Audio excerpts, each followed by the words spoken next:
Late trains, signal problems, overcrowding. It's no secret that New Yorkers are frustrated with the New York City transit system. While some just complain about the problem, others take it a step further and assault MTA workers. According to a 2016 data by the MTA Transport Workers Union Local 100, transit workers are assaulted and harassed every 36 hours. These assaults on a lot of MTA workers, happens to conductors, train operators, station cleaners, it happens to everybody. I mean, just last Monday, a conductor had his safety glasses lens punched out his face, unprovoked attack. I've been spit at plenty of times. Things thrown at me, name calling. It's almost a daily thing, and you almost get immune to it, which is sad because it shouldn't exist. Workers who are fed up are taking action.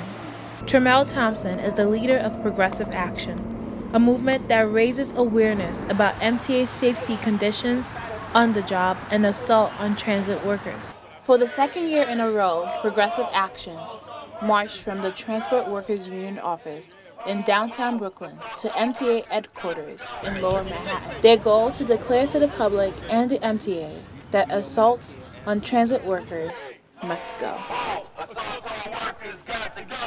We don't come to work to get beat up. We don't come to work to get spit on, slapped, verbally abused. We come to work to provide a service and go home.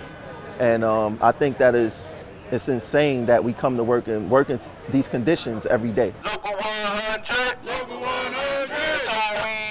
It's who we are. Mighty, mighty union. Mighty, mighty union. Reach for the star. Assault on MTA workers, especially conductors, is nothing new.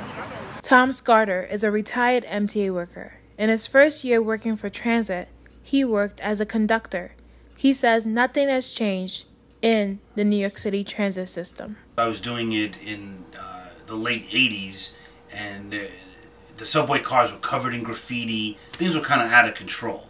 We had a lot of communication problems. The PA systems didn't work, and so the trains themselves would break down, and the customers would get really, really angry. And I remember we were going down the platform, and there was a guy drinking a soda, and just as we passed, he went and threw it at me.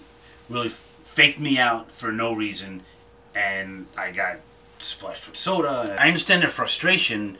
What people don't understand is that, you're just doing a job. You're just a conductor. You're not in control of what's going on, but people, they lose their temper. In the same way that people lost their temper at conductors in the 80s, 21st century conductors say people are mad at the service and not at them. They're mad at the uniform, not mad at us, but what they should do is be mad at the right people. Voice your complaints to the higher ups, starts from the governor down. While assault on MTA workers is a felony punishable by 7 years in prison, workers say it is rarely enforced. If a person does get caught or whatever, a person may get a summons or maybe a couple of days in jail. That's it. That's 7 years. That doesn't apply. For the transit workers at the Progressive Action March, this is the only way they can get the public to be aware of their problems. After marching to 2 Broadway, marchers set up a funeral procession in front of the MTA headquarters with an empty casket. There's no reason why in a city as big as New York, with an agency as big as the MTA, that their employees have to suffer through such things. It's uncalled for, it's ridiculous, and it's just unfair. Some MTA workers believe that instead of the public assaulting them, they should be supportive. In a recent Daily News article, MTA spokesman Sham Tarak said that safety for its workforce and passenger is a top priority for the MTA. He adds, "We work closely with the NYPD and labor unions like TW to ensure that. What all transit workers agree on is that assault on workers must end." It can't continue. It has to stop. For New York City News Service, Esther Shitu.